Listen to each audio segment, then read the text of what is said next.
In this video, we're going to start with the material covering what's called price discrimination or different pricing strategies that a firm with market power, again, meaning a monopolist or monopolistically competitive firm or an oligopoly, might use in order to get more surplus from the market, right? In order to get more producer surplus, sell more at varying prices. Okay. So again, remember we're working here with the standard monopoly model or market power model, right? So we're going to have firms producing where their marginal costs equals their marginal revenue. I'll just draw in the marginal revenue curve for us here, and then they're adding some markup, okay? What we're going to allow for is that the monopolist can charge more than just that single price, right? We're going to allow them to charge various prices depending on consumers' willingness to pay. Here's a flow chart from your textbook that I think helps when thinking about how the firm is going to employ different pricing strategies. So what is necessary for a firm to price discriminate is that they have market power. And then two, that they can prevent the resale and arbitrage of their product. So things like haircuts are very easy to prevent the resale of because if I get my haircut, I can't sell it to you, right? It's attached to my head. If instead I bought something like a water bottle, that's going to be very easy for me to resell to you at a different price. And so the type of goods being sold, as well as the firm's market power, is going to determine if a firm can price discriminate or not. Now, what exactly is price discrimination? It sounds really bad, right? We have the term discrimination in it, but it is morally neutral, right? Price discrimination is not bad, it's not good. We can use the distribution of surplus, consumer surplus, producer surplus, and deadweight loss to evaluate the impact of price discrimination on a market, but we can't, of course, say whether it's good or bad. All right, so just because it says discrimination, again, doesn't mean it's bad. It's just the term that economists use for changing the price depending on a consumer's willingness to pay. So our textbook definition of price discrimination is going to be the practice of charging different prices to different consumers for the same product.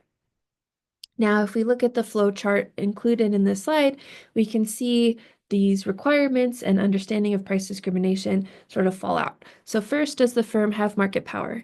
If our answer is no, that means we have a perfectly competitive firm. They're going to produce where marginal revenue equals marginal cost, which is equal to the price, right? That's what we covered in Chapter 8.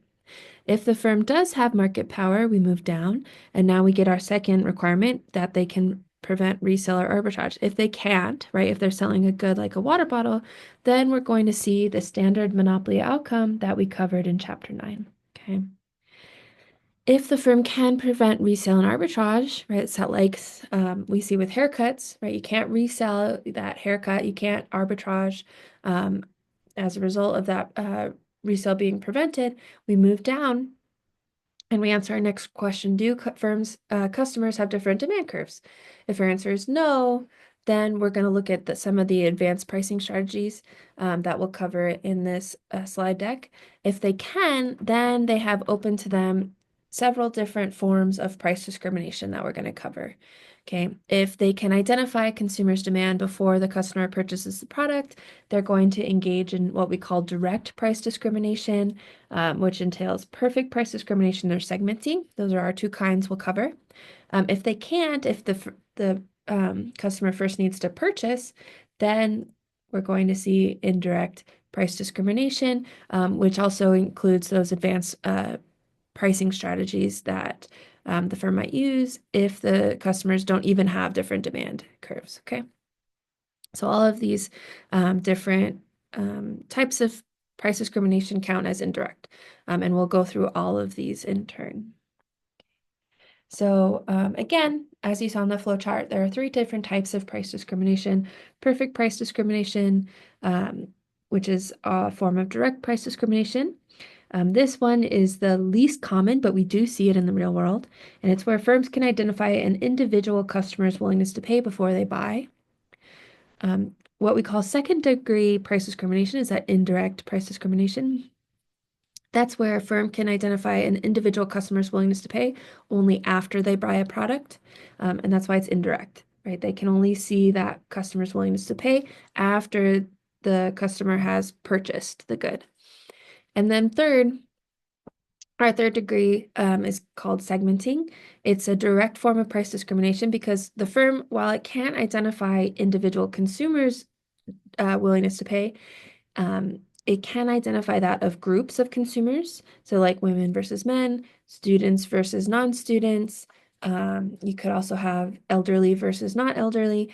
And the firm can group those people and identify that, say, students tend to have a lower willingness to pay than people who aren't students. And they can identify that person's membership in the group before they purchase the good. So that's why it's considered direct.